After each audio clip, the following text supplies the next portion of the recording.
Pria ini membawa pisang sebanyak 250 kg. Dengan kecepatan 70 km per jam. Melewati jalan. Bagi dia, mengerem hanyalah dekorasi. Dia sama sekali tidak menggunakan rem. Karena setelah dipakai, dia akan menjadi lebih cepat. Burundi memiliki budaya seperti ini. Pekerjaan ini membutuhkan restu dari Dewi Keberuntungan. Keberuntungan yang baik, dari malaikat, kesialan, makan akan menuju kematian. Balapan sepeda dengan aturan, mereka tidak akan mengikutinya, karena terlalu jauh dari gerbang hantu. Tidak cukup menantang, hari ini mari lihat bersama-sama. Jalanan bahaya di Burundi. Burundi adalah negara kecil di Afrika. Bisa dilihat kehidupan mereka seperti ini. Orang-orang berjalan, terutama mengandalkan 28 bar buatan Cina. Di sini, tidak peduli barang besar atau barang kecil, akan diantar dengan sepeda. Burundi kaya dengan pisang. Tiap minggu, Magic Johnson akan datang ke sini untuk membeli pisang. Dia adalah pembuat bir pisang. Beberapa pisang ini diantarkan dengan sepeda. Johnson tidak berani mengantar dengan sepedanya. Karena dia tahu, hal itu akan membawanya cepat pergi dari dunia ini. Westbrook adalah seorang kurir pisang. Dia sangat berterima kasih. Dengan pekerjaan ini adalah caranya untuk bertahan hidup. Hari ini mengantarkan pisang sebanyak 180 kg. Dan harus diantarkan ke tempat yang sejauh 15 km. Untungnya, saat berangkat, ada jalan turunan yang panjang. Sehingga membuatnya lebih mudah untuk menggerakkan sepeda. Di jalan ini Westbrook tidak menggunakan rem. Tidak memerlukan SIM dan hanya menggunakan hati. Orang biasa tidak bisa sampai di tempat tujuan dengan selamat. Dia tahun ini berumur 22 tahun. Tidak pernah sekolah. Mengendarai sepeda satu-satunya keterampilan yang dimilikinya. Setelah 45 menit, dia sampai di tempat tujuan. Ini adalah desa tempat membuat bir pisang. Di Burundi ada bar 28. Merupakan simbol dari kehidupan yang berkecukupan. Berjalan di jalan, ada gadis yang akan memberikan perhatian. Westbrook sangat muda, tapi sudah memiliki istri dan 2 anak. Membahas uang, Westbrook akan merasa segan. Dia berkata, pekerjaan ini untuk menghidupi keluarganya. Bahkan celana baru saja aku sayang untuk membelinya. Dibandingkan dengan Johnson yang sangat kaya. Dia mengandalkan bir pisang untuk mendapatkan penghasilan. Menarik keluar pisang dari tanah. Setelah matang, baru akan diolah. Bisnisnya lumayan baik. Ada beberapa penduduk desa yang bekerja kepadanya. Pekerja menggunakan jerami, lalu mengeluarkan cairan pisang. Kemudian memasukkannya ke wadah lalu difermentasi. Johnson sangat puas dengan bisnisnya. Lagi pula, ada lebih banyak uang, lebih dekat dengan rumah. Dan tidak ada bos yang bisa mengarahkannya. Bir pisang yang sudah difermentasi alkoholnya akan mencapai 40%. Membuat orang sangat mabuk. Kegiatan hiburan Burundi tidak banyak. Setelah pekerja selesai bekerja, mereka akan duduk dan minum bir bersama. Ini adalah waktu yang sangat dinikmati. Tentu saja, saat mengendarai sepeda tidak boleh minum alkohol. Minum alkohol tidak boleh menyetir. Tidak peduli mobil atau sepeda. Di jalanan sebelah tempat membuat bir pisang adalah jalan menuju ibu kota Burundi yaitu Bujumbura. Supir truk, Watt sedang menyetir di jalan. Dia sudah menyetir di jalanan ini selama 10 tahun. Watt juga seorang penyetir handal. Orang-orang memberi julukan The Flash. Tapi tiap kali melewati jalan ini, dia tidak berani menyetir terlalu cepat. Karena dia tahu di belakangnya pasti banyak orang-orang seperti ini. Orang-orang yang suka dengan kecepatan akan bermain seperti ini. Terkadang juga bisa saling menyambung. Hal ini hanya bisa dilakukan di siang hari. Karena di pagi dan malam hari akan terjadi masalah. Bagi Watt yang mengikuti permintaan kecepatan, hal ini membuatnya tidak bisa apa-apa. Dia hanya bisa mempercepat kecepatannya. Terkadang di depannya ada mobil.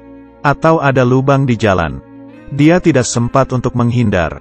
Tapi orang yang di belakang harus bertahan. Dan karena tidak sempat menghindar, banyak orang yang meninggal. Kejadian ini tidak hanya sekali dilihat olehnya. Dia mengira kegiatan ini akan dilarang. Zimu juga seorang kurir dengan sepeda di Burundi. Dia sudah mengerjakan pekerjaan ini selama 5 tahun. Kali ini pisang yang diantarnya cukup banyak. kira-kira 300 kg. Dengan sepeda kecil ini, menanggung beban seberat itu. Di kondisi seperti ini, dengan sedikit kesalahan, akan menghilangkan kestabilannya, hampir mendekati pintu kematian. Zimu masih ingin menjalani hidupnya.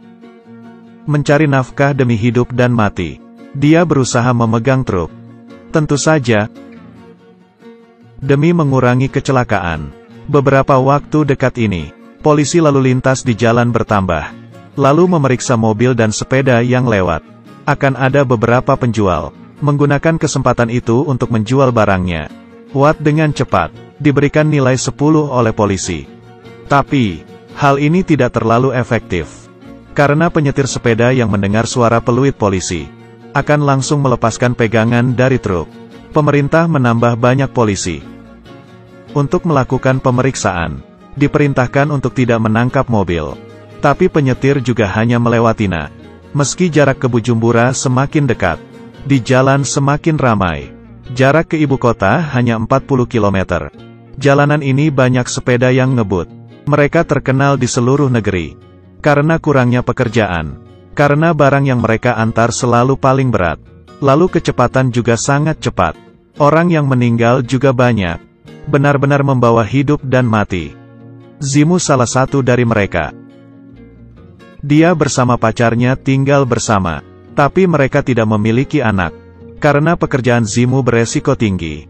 Mereka memutuskan setelah pekerjaan lebih baik baru memikirkannya lagi. Pisang di sini sangatlah murah.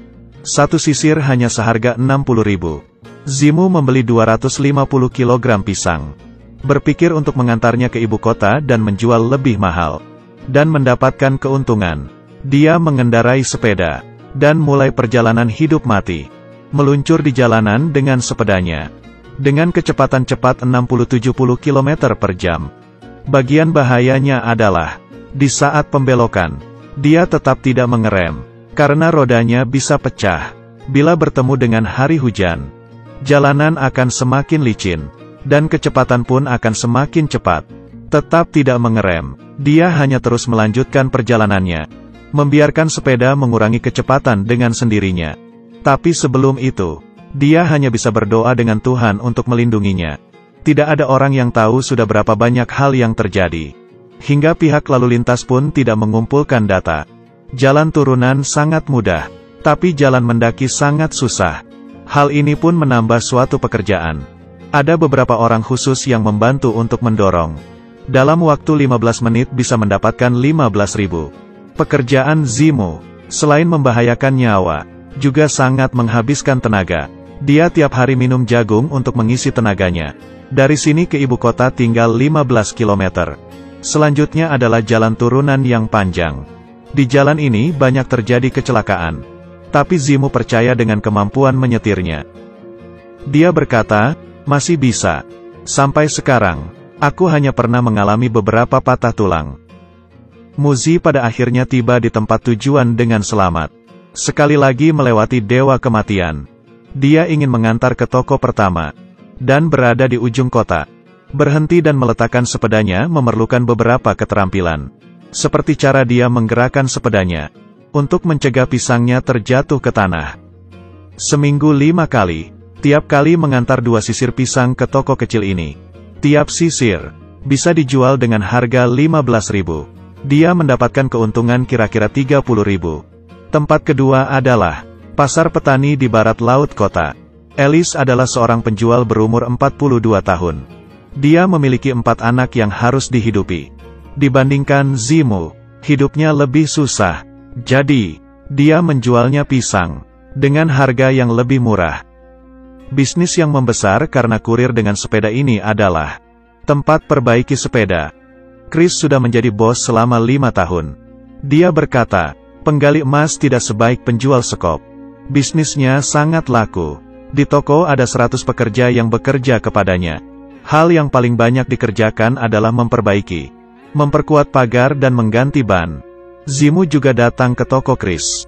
Rodanya sudah sangat parah. Dan sudah ditambal sebanyak 4 kali. Kali ini dia harus mengganti yang baru.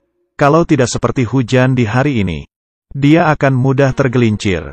Atau rodanya akan pecah. Setelah selesai diperbaiki, Zimu pergi dengan ban barunya dan siap dengan perjalanan selanjutnya. Pertanyaan terakhir adalah, bila kamu terlahir di Burundi, kamu akan memilih menjadi kurir dengan sepeda atau membuka toko perbaiki sepeda? Silahkan tinggalkan di kolom komentar. Yang suka jangan lupa ikutin terus ya, bersama-sama melihat video ini. Ketemu lagi di selanjutnya.